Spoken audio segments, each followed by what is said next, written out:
Welcome to CoachesCorner.health. Today we're going to be talking about what it means to feel exhausted. And we'll touch on, again, what it's like as a woman in the corporate world, pursuing career, what it means to, as it pertains to being exhausted, because we know we all have busy jobs. It seems like our employers are doubling up on the duties. So we're going to start talking about that. And I'm going to pull for some personal experiences in my life because I can totally relate to that. I've watched the shift in corporate America. So please join us in today's discussion. We'll dive into why do we feel exhausted, what causes exhaustion, how we can find rest, and what can we do about it.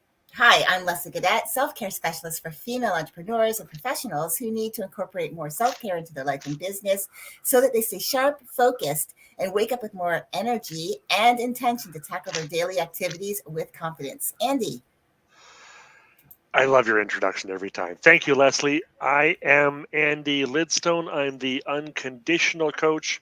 I help people with boundaries. I help people with control issues. And many of my clients are women in the corporate world who also deal with exhaustion, who are exhausted, who have been exhausted for several months or even years in a couple of cases. So, yeah, I can relate to this as well professionally. I'm looking forward to this discussion. So let's start with a little bit of what your experience has been with exhaustion. How have you felt exhausted in your life, not just in your corporate world, but also in your personal life because of what's going on with your job? Yeah, so let's just give a little bit of context first. I did work full time in corporate America for a long time. I would say 33 years of being in corporate America, and then for the past 7, I've kind of been my foot has been in the door. Yet it's been on my own terms as my own boss. So there's two different levels of how the exhaustion I can relate to, because first of all, being in full time, someone else is telling you the job parameters, when to be at work, what your hours are, when you can go home, when you can take lunch, what your job description is. But I watched the last, as I said, 33 years of being in legal field and noticing the last, I would say, half of that 33 years, how I started seeing a shift in how corporate America, especially in the law offices that I was working in, they were trying to streamline some of their job, the job performances of their employees. So, they would, double up. So you would be doing one thing, but then find yourself having something added to your job description, which wasn't part of the hiring process.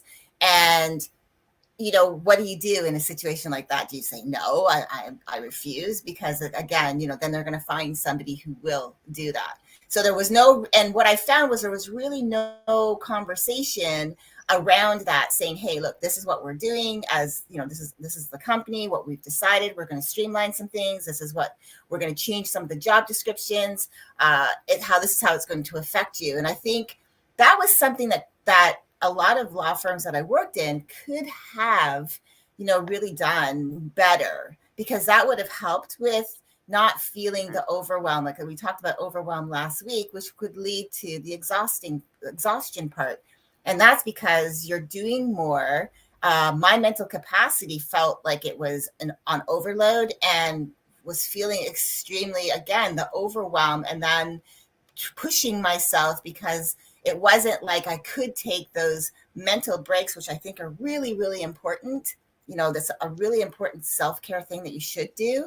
And yet I found myself and my work colleagues pushing through, working, 15-hour days and not really taking the necessary breaks. Eating lunch at their desk really isn't taking a break because they were still working. And so that exhaustion part, that's what I found being in it full time. Now there's a different level of exhaustion when it comes to being my own boss, because now I'm deciding when I'm going to work.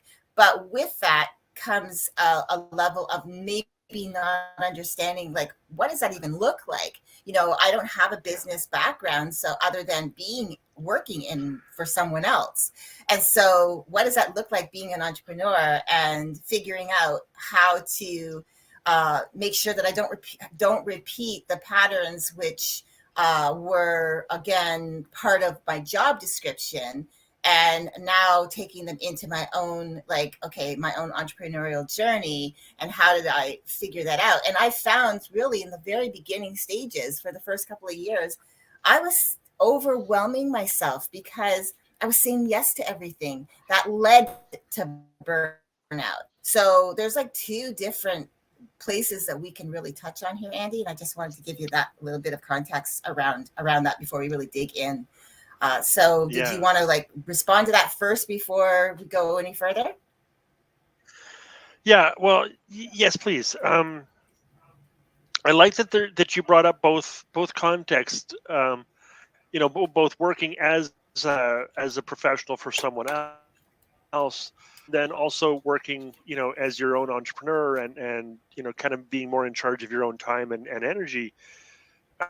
Um, express yourself in both places, in both contexts, because in one, somebody else is telling you, how much time you get to take off, and in the other, we still feel like we don't really have a choice. When we're an entrepreneur, we don't really feel like we have a choice in how much time we get to spend, because how much time we spend in our business determines our income. And oftentimes, especially in those first few years, it takes more time to make the same level of income as it may have done in the corporate world. And we don't realize that. We get into working for ourselves, or choosing our own time to get that freedom. And it turns out that it takes actually a significant amount of time to make that mental switch. And and exhaustion, burnout, the tired that we feel, the energy that we use, it doesn't really present itself in the same way as it does in the corporate world when we're working for ourselves. And in the corporate world, we don't feel like we have a choice in the matter. And like I said, I've got several clients dealing with this themselves right now, and and it can affect the body, it can affect the mind, it can affect our relationships, it can affect our self-worth, our self-esteem. It can affect so much of our lives. um, so I like that you brought up the two different ways that it does work out. The um, the ways that it can affect your life. So I'd like to know a little bit more about how this all played out for you. Like, what did it look like? Let's start with the corporate world. Let's dig into that a little bit, because I know a lot of our audience is going to be dealing with that themselves. So how did you manage your energy? First of all, what was going on while you were working in the corporate world that made it necessary for you to manage your energy? How did you feel exhausted? How did that show up in your life? Yeah. So the very beginning, when I first got into working with lawyers, I was 19. And in the very beginning, it was exciting. It was what I wanted to do. I had wanted to do it for a very long time, and originally was talked out of pursuing it, but found my way back to it. And I thought it would be an exciting job. And so I put myself full force into it. It was learning something new. I've always been a student, mindset, wanting to learn. And when I found that over time, as I was going through working with this law firm, it was one of sole proprietor, and he ended up having like multiple assistants working in the firm. He was growing the business. I took over one division, the loan division, and it became extremely busy. And at first, I thought I could handle it. I was not only doing work for him, but I also was working part time for There was a psychologist who was renting space in the building that my employer at the time had purchased. So he was renting office space, and he needed someone to type up the transcripts from his meetings. So I found myself, taking that work on, and I would take it home. And of course, that was extra income for me, and it was great. I actually loved it. And after almost, well, it was a 7-year mark of working for this attorney, that I had what I believe was my very first panic attack. And I've had them again, but this I found was it came down to being feeling of overwhelmed, and that was not a good thing to happen. And I was lucky that I had someone who I was close to in the office. One of the other assistants, she came to me and she took me away from the situation. I think what I was doing was I was working so much. I would get up early in the morning. I would walk to work. I didn't live very far. I was, maybe 3.5 kilometers, or I think that's how far away I was. It wasn't that far, but I enjoyed the walk. And I would get into work like 7 in the morning and work until 5 ish, maybe Right. after. But it was constantly work all day through, and it was nonstop. And that was leading me, I think, down the road to, not only because I was taking work home with me, but it was leading to me feeling not only overwhelmed, but I was starting to feel, I was young, but still I was starting to feel that burning out syndrome. It didn't really show itself as much until I started to get older. And so let's talk about, like, say, my 40s, my early 40s and up, is when I started asking myself, like, do I want to continue in this particular industry? Because I felt like it was just so much, like, mentally feeling exhausted. Because, as I was saying, you're taking all this information in, and there's like time. Although I wasn't working in a particular industry, part of the industry that takes a lot of, there's a lot of time constraints on it. There was still a lot of mental work to be done, and I found that it was really trying on me. I felt very mentally exhausted because I didn't have an outlet for it. And I started ending up bringing my work home. As I got older, I started bringing my work home. I think, let's say we're living out west in BC, and I'm 50, and I'm working for a lawyer. And at that point, I started having emotional breakdowns in the bathroom because it was a lot. And I was learning again something new, but he was very hard to work for. But I've learned valuable lessons from him. But I just found it was really not only emotionally exhausting, but it was like taxing on me emotionally, where I had to, like, leave my desk multiple times, and I find myself in the bathroom crying, and I'm bringing work home. Something I didn't really want to do, bringing my conversations home, where, yes, I want my husband to acknowledge how I feel and to support me, but he doesn't understand the dynamics. And so, when you're trying to explain that to someone, they don't really understand what you're talking about, and they just want to support you. But it became too much for our relationship.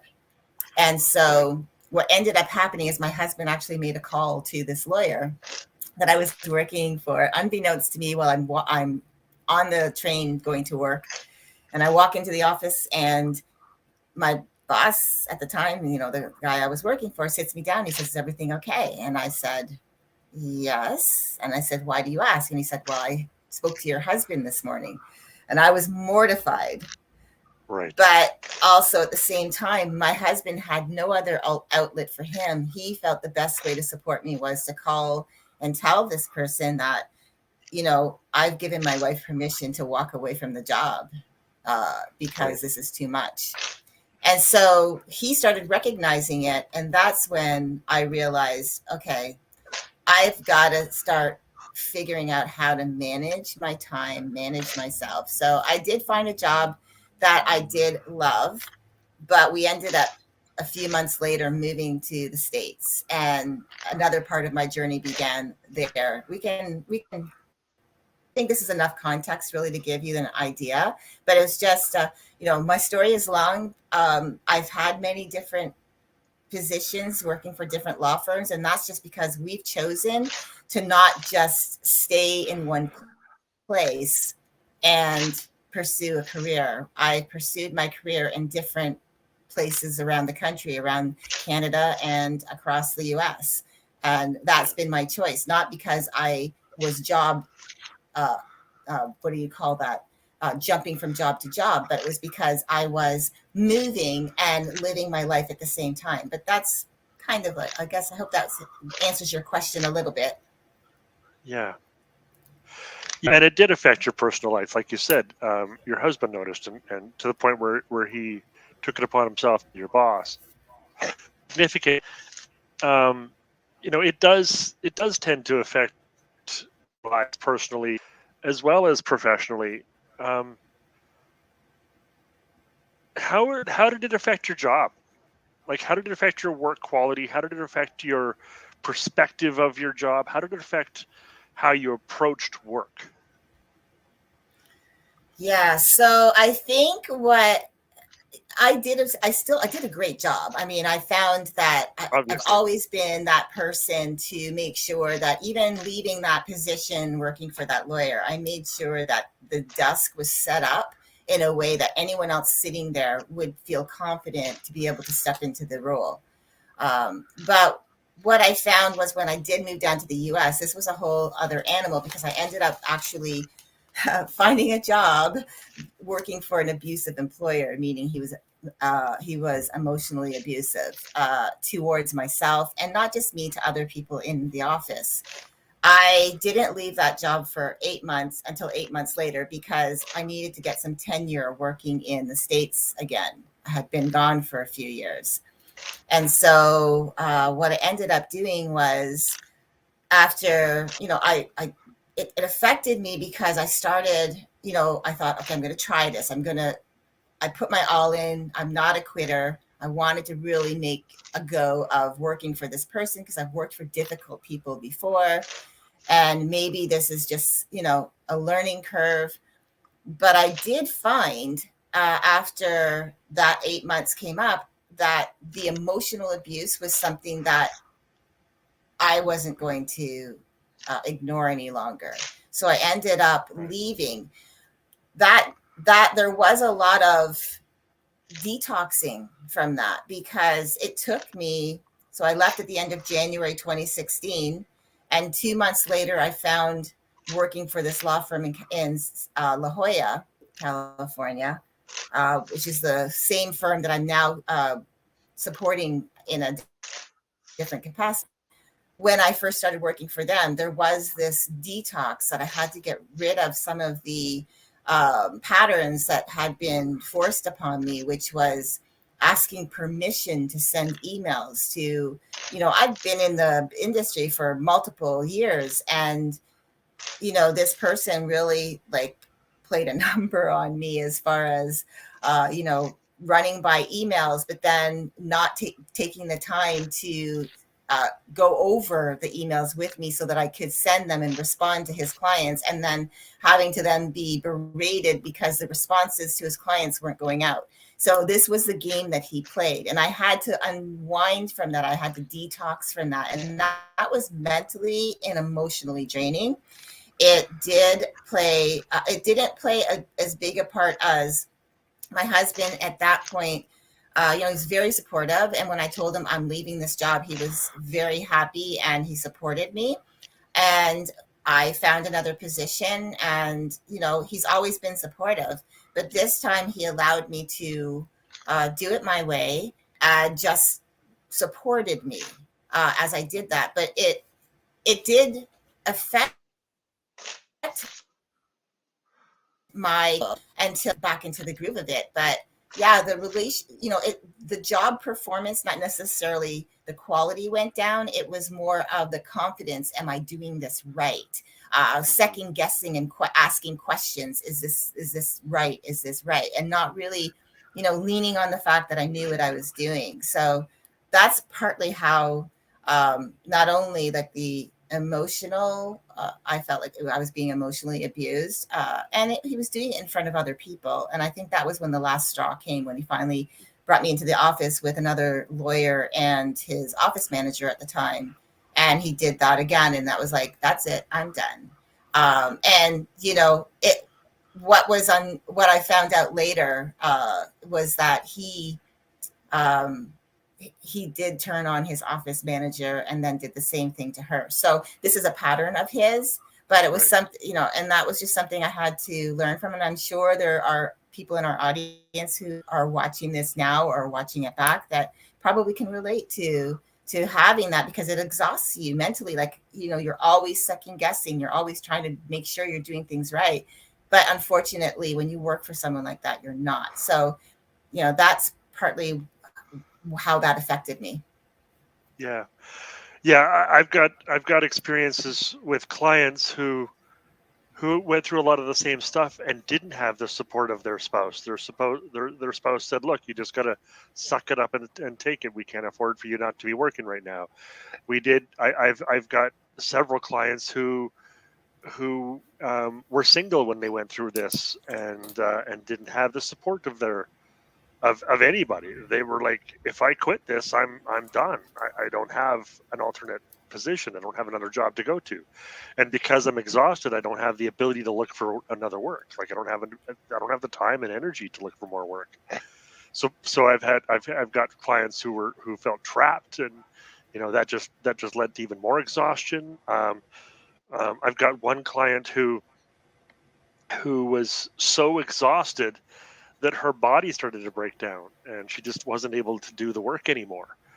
Um, you know, I like that you touched on this stuff, and it shows the power of your personality, the power of your determination and work ethic that you were able to work your way through this. That you were able, not just your work ethic and your determination, but also your awareness, your self awareness. That's something that I find is difficult to do in the corporate world, is to be self aware, to understand what's actually happening to yourself, to your body, to your relationships, to your life. I'm loving that you did see that, and that therefore the things that you went through didn't end up to be as bad as they could have been, as bad as they have been for some of the people that I've been helping. Um, and yet it's still, even with your ability to understand what's going on, and even with your ability to, even with the support of your husband, even with the the benefits that you've had because of the way you've chosen your life, like living your life now instead of waiting until retirement, moving around the country, moving around from Canada to the US, and back and forth, and side to side, east to west, um, just living where you wanted to live. That gave you a sense of freedom as well. And I love that even though you had all of those benefits, you still felt exhausted. You still felt this overwhelm, this burnout. Um, and thankfully you had the self awareness to be able to do something about it. Um, what do you think somebody should do if they can't tell? Like, how does somebody know when they're feeling exhausted? How did you know when you were feeling exhausted? Yeah, well, first I wanted to say, like, just to touch on what you said about how sometimes you have a spouse that would say, suck it up, stay there, we need your income. And, I've been there too, because we were early years, when we were living in South Florida. I did have a job like that, and I had to stay, and I was working multiple hours. And it was a pretty crappy job, but I managed that. And I think that was because I'm a fighter. Like, I don't give up on me, regardless. I might feel sometimes like I'm not good enough, in those moments, or I'll never figure it out, but I won't give up, because I truly believe that if I give up, I'm giving up on myself, and I won't do that. So, um, yeah, I wanted to touch on that. I think for me, how I figured out that I was starting to feel that burnout was when it started affecting my sleep. because what would end up happening is, I'd go to bed like really exhausted. I'm so tired. And, I'd fall into bed. It was almost like I was instantly asleep once my head touched the pillow. And, but then, and I could go to bed, say, I find myself nowadays, I'm in bed by 9.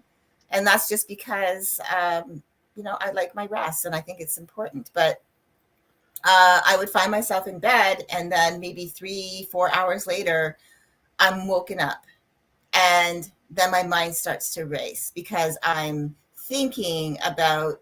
I start to think like at first I don't, but then all of a sudden I go I something is triggered in my mind, and then I start down this process of thinking about things, and I start to then they start going and going and going, and then other things come up, whatever that is. Like I start going through this thought process if I'm thinking about work and all the things that I didn't get done or something I did wrong, or not enjoying the work that I'm doing, or feeling overwhelmed about things. And so my mind would start racing and keep me from having, keep would delay me from falling back asleep again. What I did find that helped was when those moments happened is I would take my phone and I would just make notes. I would just write it. I just type it out on my phone so that I could get it out of my head, and obviously not forget it, but get it out of my head so it's no longer, worrying about that I'm going to, but also that it's not still swirling around and like keeping me focused on it. And, but still, even doing that, having a harder time to fall asleep. And I'm thinking, like, do I start counting sheep? Do I start counting backwards? Thinking of all of these little mind tricks to help with that.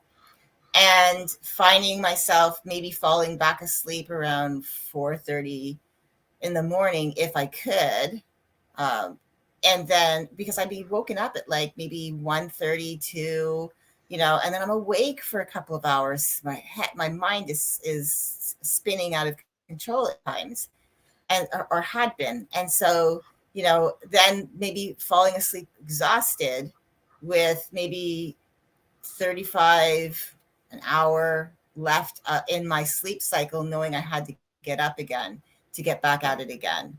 And that's exhausting. Like it's mentally challenging. You go to work, you're tired again, and then you have to like dig in again. So I had to learn. And I think that I never really had control, unfortunately, until back in 17 when I turned to my husband and I said, look, this job that I'm doing is, I can't do this anymore. It's too many hours. I'm exhausted all the time. We don't have a life together because all I do is go to work. I come home. I see you for like a couple hours and I'm back in bed. I don't even talk to him in the morning because I'm out the door before he is. So I said, we got to make some changes. I can't do this anymore. So that's when we ultimately decided that we're going to move from California to Las Vegas. We found lodge. I took a week off, found a place to stay, and came back the following Monday and gave 2 weeks notice to my job and said, we're moving to Las Vegas in 2 weeks. I gave them 2 weeks notice, but I also had a plan. I didn't just walk in there out of the blue saying, I'm gone, and that's it. I truly did enjoy the work, and I felt like I could support them in an online capacity. They'd already been exploring that option with another attorney whose husband's in the military, and they were moving around the country. She had to go where he would be stationed. And so I knew that it was a possibility. So I talked to the managing partner. I told him what I could do. I talked to some of the other lawyers, senior attorneys in the office, and I told them my plan, and they were all for it. They loved it.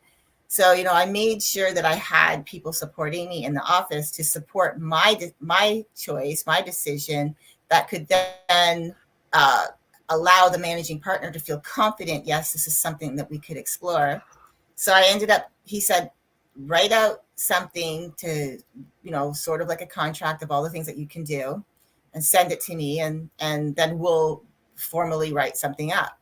But here we are, almost 7 years later, uh, and well, I guess what is it, 2018? Yeah, so it's almost 6 years later, right? Yeah. Almost 6 years later, and I've been, or actually, hold on, it was 2018, so it's almost 5 years later. Hold on, I don't know how to do my math here. Sorry, guys. So since 2018 of March, it was supposed to be a trial 3-month period, just like any job is, and I've been doing it ever since. So I was able to uh, have an online position, which opened up free time for me. But it took time first for me to ease myself into getting out of the employee mindset into being my own boss, because I was Right. still thinking I had to show up at a specific time, put in these amount of hours. And it was like until the office manager said to me one day, this, you do manage your time. It's up to you when you work and when you don't. And when that was said to me, I fully then understood. And that helped me to free up my time, which started helping me with my sleeping patterns, because now I wasn't so mentally exhausted. I had a plan that I created that they liked, that still stands to this day. And yeah, I think that's really kind of where it started for me, was when it started really affecting my sleep, not just my marriage, because we had no life, but my sleep. When that started being affected, uh I was going to work exhausted all the time, and coming from home from work exhausted all the time. And so that's what prompted me to take back the only thing that I could, which I thought was going to be the saving grace to that, which was taking back my time, which it ended up being. Mhm. Nice. I like that you managed to find a solution that worked for both you and your employer, and that you just made the decision. You made the jump, and then you told your employer and said, "Look, we got 2 weeks. Here's my plan, but I got 2 weeks. I'm moving. Whether you follow my plan or whether you embrace my plan and do something different, or I outright quit, we're moving." Like that's just how it's going to go. And I like that. I wanted to go back to something you said at the start. You said I'm a fighter. Now, this is Mm-hmm. something that just about every client I have says the same thing. Every client that I have who's been exhausted out, they say the same thing. I'm going to fight for my job. I'm really good at my job. I'm going to fight to keep it. I'm going to fight not just to keep my job. I'm going to fight to be good at it. I don't give up. I'm not a quitter. Most of them say that, but there's a difference. You said I don't give up on myself. Mm-hmm. Most of most of the people that I've interacted with who've experienced this problem, they don't give up on anything. But the thing that they don't think about is giving up on themselves. They don't decide I'm not giving up on myself. They decide I'm not giving up on my family. I'm not giving up on my job. I'm not giving up on all these external things. But what they don't do is they don't think of whether or not they're giving up on themselves. So while you say you're a fighter, you weren't fighting directly just for your job. What you were fighting for is your own survival. You were fighting for your own lifestyle. You were fighting for what you wanted out of life. You weren't fighting for you. You weren't just putting going all in on work. Um, None of the people that I've supported think of themselves as anything but a fighter, anything but a go getter, a hard worker. Um, I don't give up. These are the things that they say. Like, you will find that I work harder than anybody else. None of your other clients will work as hard as I work, and you know, and and I can do things nobody else can do, and I can solve problems nobody else can solve, and employers love me, and all of these kinds of things, and they're great. Like, they have awesome resumes, and they do great work, and they do have employer praise all over the place, but their lives suck. Right? They're exhausted all the time, or they have physical repercussions from that. So what's the difference between fighting in your job and fighting for yourself? What's that difference? Yeah. Yeah, so no, I like that you brought that up because to me, I've pretty much been a fighter my whole life for me because there's been those moments where I've doubted my worth, but I've still never given up because I realized that I needed to, well, I guess I really didn't know back then, but I think when I got into the self development space, I understood that it was more just than just about survival. It was more about thriving because I wanted my life, I wanted to be able to thrive in the life that I was living. So the lifestyle that we chose, like my husband from the get go, we got married and right away we moved away from the only like habit or pattern of life that I knew, which was, I had my family around and I saw them all the time. And we moved, to Florida. So we moved from Toronto down to Florida, down to South Florida, Fort Lauderdale. And so moving that far away, I had to learn to, again, not just survive, but find a way to thrive in this new style, this new choice of living, because I'd never done that before, but I was excited to do something new. I always knew I wanted to do that, but I'd never met someone who wanted to do that too. And so when I met my husband, that was it was always on his mind to do that. So I think for me, when I understood that, uh, once I got into self development, was really when I started to understand the difference between fighting for your marriage, fighting for a job, fighting for existing. It was more about myself. I needed to know, to learn to love the person that I am and be confident in, be confident in who I am and be confident in my skill sets and be confident in what I do and the choices I make and the life that I live. And not worrying about, again, like you brought up about I fight for my family. I'm very protective of my family, but I I won't allow for bad behavior towards myself, my own family members, and myself towards them either, or to my friends, because I feel like it's important, again, to be able to have a life where you're thriving in your lifestyle, not just surviving. And so if my family has issues, I won't allow for the bad behavior and I'll work with them, but I'm not just fighting for them at all costs, where then the one person who suffers the most is myself. And I learned that when I went into this again, the self development world has been probably one of the most powerful things that's happened to me in my life. That's changed everything for me. Learned to I learned that I really loved, not only did I love learning, because when I was younger, that was me. I loved learning new things. When I was younger and getting into the corporate world, I loved learning about law and learning about new things, learning how to use computers, learning how to use new software, learning all of these new things, learning about new people, like going at different places and living in different places. One of the other places we lived in also was Mexico for 2 years in a row. We did that twice, for a few months at a time. And I, when I went through the self development journey and I started recognizing I loved learning, but I also loved learning about how to support myself emotionally, physically, my mind, my body, my soul. It's important so that I'm not, again, having that exhaustion. Part of exhaustion is because I recognize I wasn't feeding myself nutritional food. I was always reaching for the fast fix, whether it was cookies or whether it was potato chips. I mean, I would have a bag of potato chips, the family size, and eat the whole thing.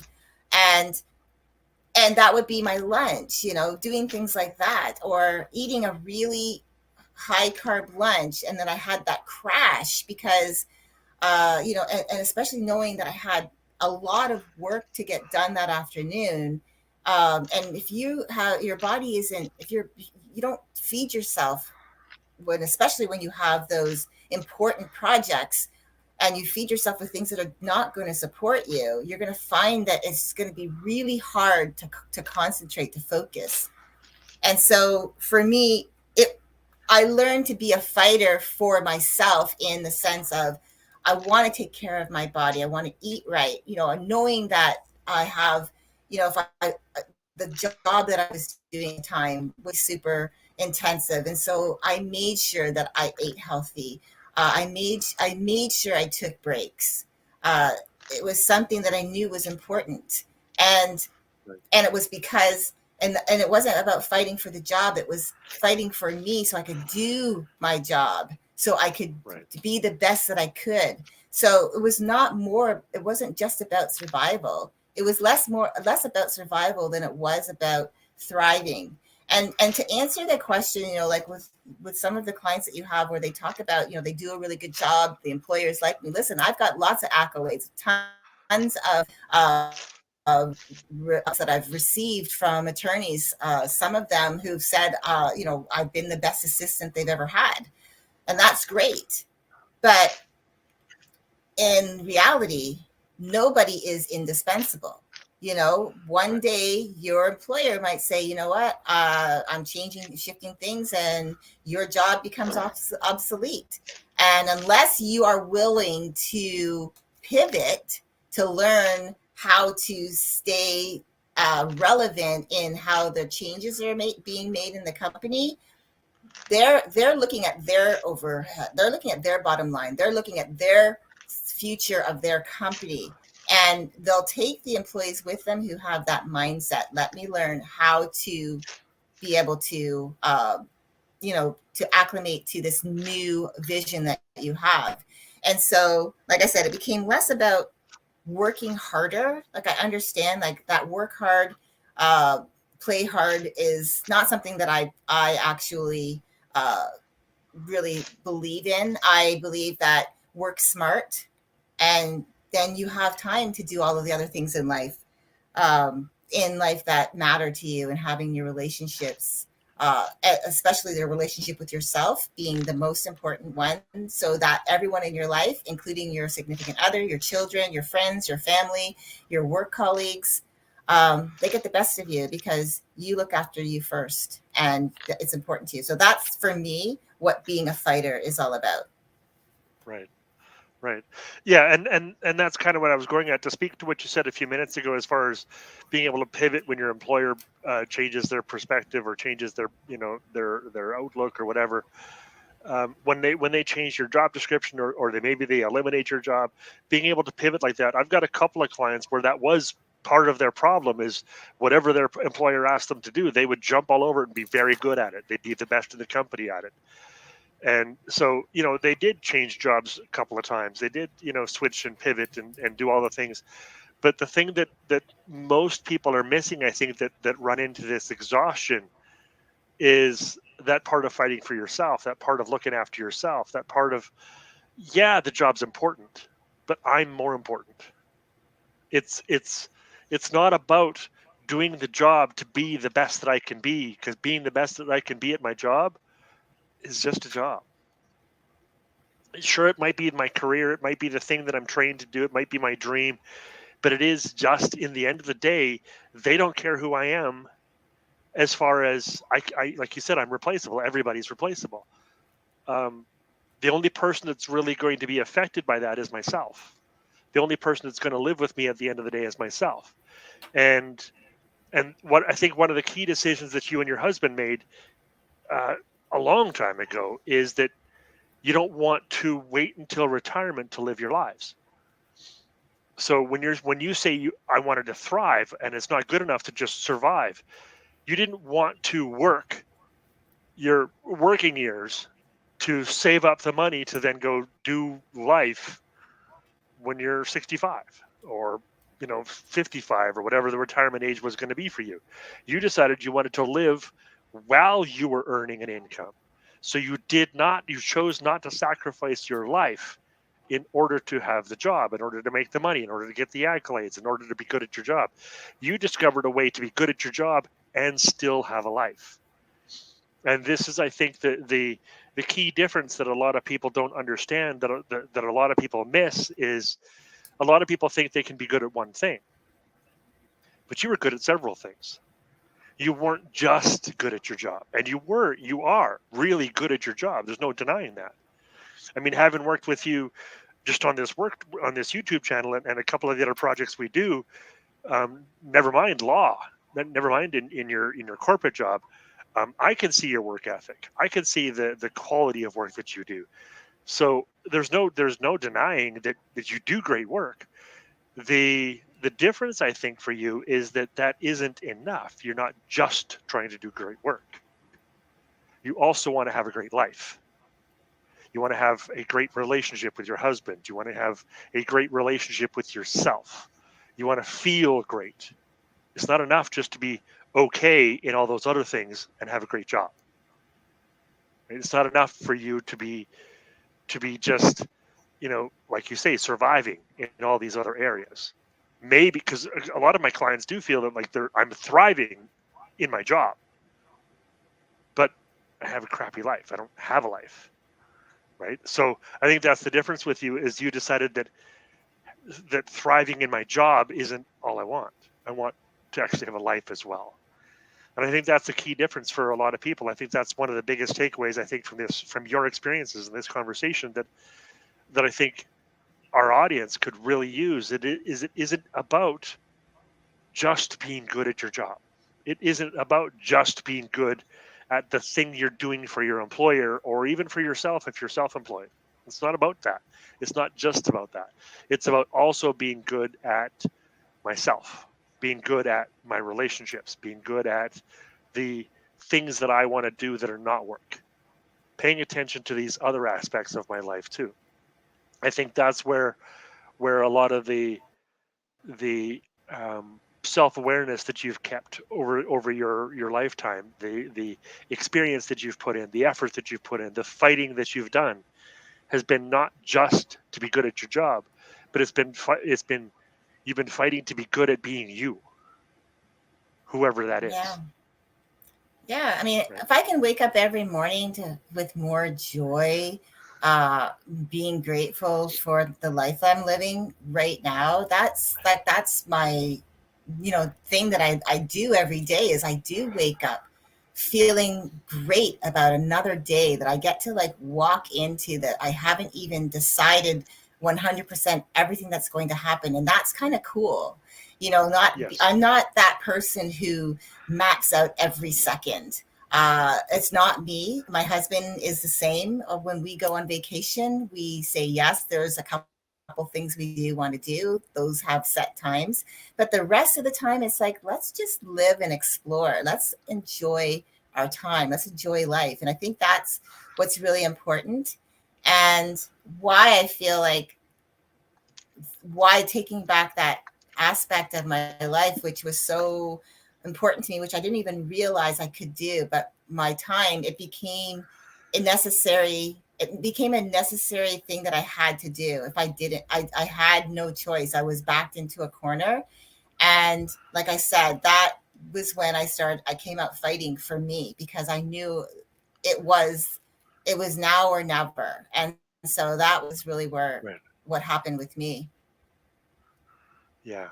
And that's brilliant. That's powerful. Um, Deciding for you, deciding it's now or never. Mhm.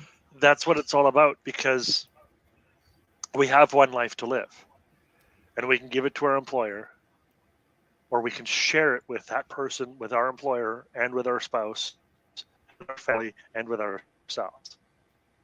We can give each of those parts of our life, um, the parts that they deserve, the parts that we've decided that they deserve.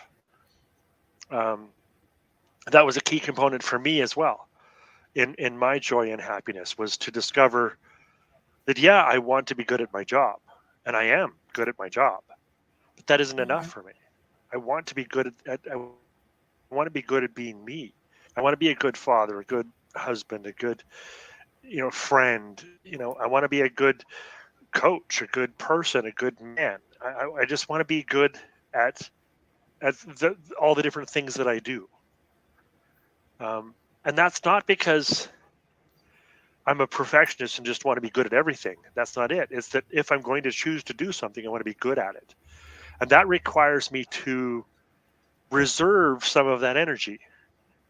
that requires me to manage my time, my energy, so that there's time left, there's energy left for these other things that I want to do. Right? If I find myself putting more than I want to into one area, and I did for many years. For me, it was the opposite. I was putting a lot of time and energy into my personal life, into my hobbies and my own interests. That my family was suffering, my job was suffering.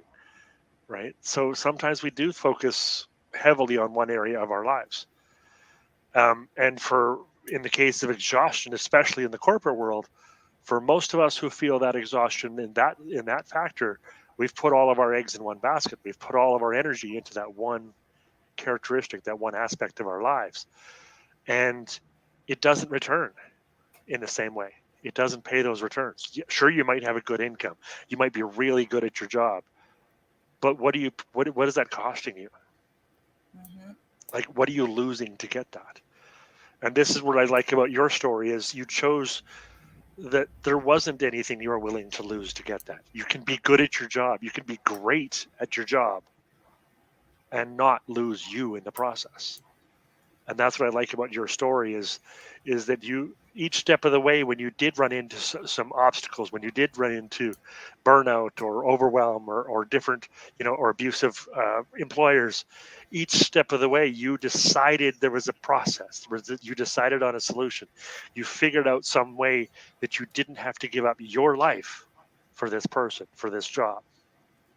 You wanted to you wanted the job, you wanted to be good at it, but you also wanted a life of your own. And I think that's the most powerful parts of your story is that you didn't give up. You did fight, not just to be good at who you are, but to be good at all the things you are. You wanted a good relationship with your husband. You wanted a good relationship with your family. You wanted a good relationship with his family. You wanted a good relationship with yourself.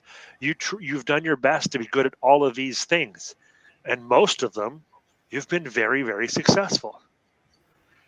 And the ones that you're still struggling with, the we all struggle with sometimes that's not our fault. Sometimes it takes two to tango. Sometimes there's two people in the relationship or several people in the relationship, and only one of us are putting in the work, right? Yeah.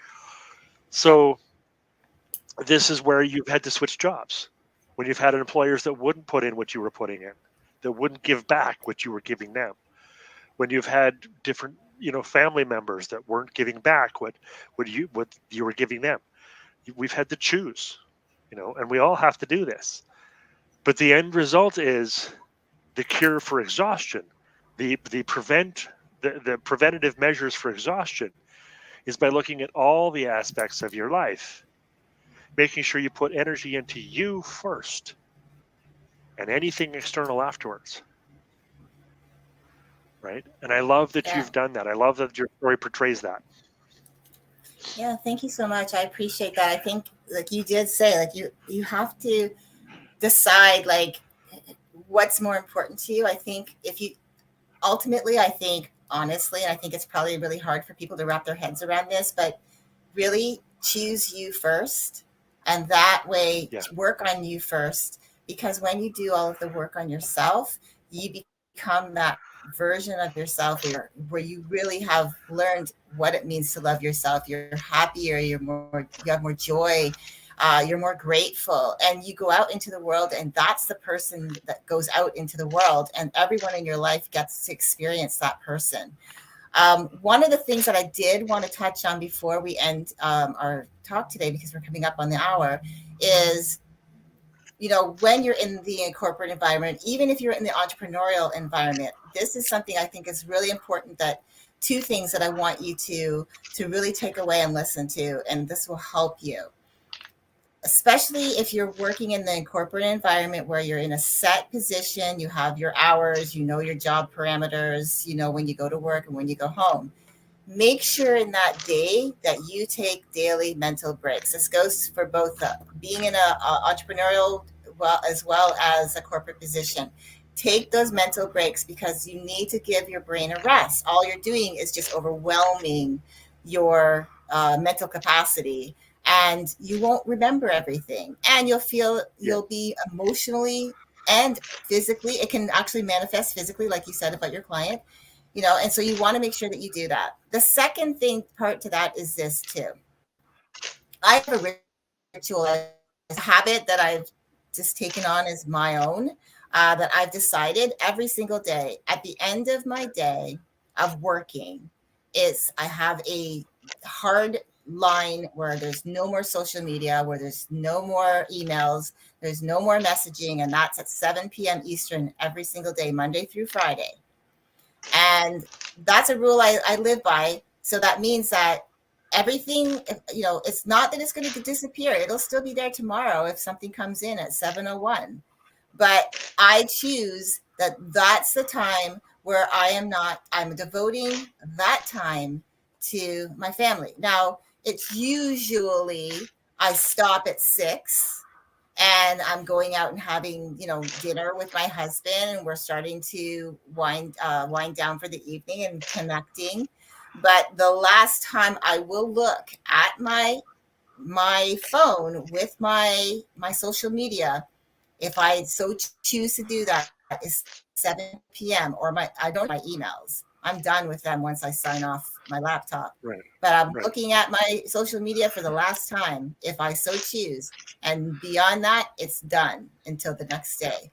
That helps because what you're doing is you're allowing your brain to reset and to wind down and to relax, so that you're not, because if you go on social media and you get caught up in a scroll, you might find yourself there for all of a sudden 2 hours go by and you're like, oh my gosh, I can't believe it. It's already 9 o'clock. And I didn't Right. eat dinner. And now I have to try to figure out how to wind down, because now I watched something or I read something, and now my mind is like going, and I'm thinking about something and I can't shut it off. Yeah. This is going to help you so that you're not going to fall into bed exhausted, because you're setting yourself up for a good night's sleep. The next part to that component is make sure your room is not really super hot. Scientists are saying that I think it's like 65 to 68 degrees Fahrenheit is optimal sleeping temperature, because it allows your body to cool down. Your body cools down, which means you're now allowing your body to slow down so you can get to sleep and you can rest. And that's important, right? That'll help you. So I make sure, like, I even have a sleep mask I wear. My Yeah. room is dark, but I don't need it. But I put it on. It just feels It's like a sense of comfort for me, and my room is cool. And I make sure it's so. And again, it's just making sure that I set myself up for that sleep. By Yeah. the no scroll rule at 7, and then winding down, enjoying time with my husband, and then winding down. The last thing I do before I turn off the light is I actually have a gratitude journal, and I journal out 5 new things daily that I'm grateful for, and they're always different. And that gets you to focus on gratitude. There's another scientific study done around gratitude, that people who practice gratitude on a daily basis will actually do, it supports them having a better night's rest. So these are just things that you can Yeah. do to help you find rest. And you know Yeah. take them all and use them for all of them for yourself, or take what works for you, try one at a time. But the ultimate goal is set yourself up for a good night's rest. And I think the first thing, if anything, would be to take away social media after a certain amount of time, so you can wind down your brain so it doesn't get wound up.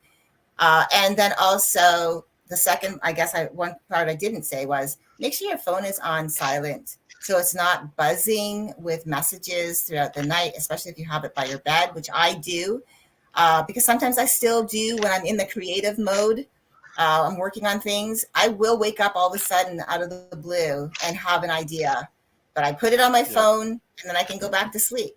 And my phone is Yeah. on silent, so I don't hear or feel the buzzing. So I just wanted to share that.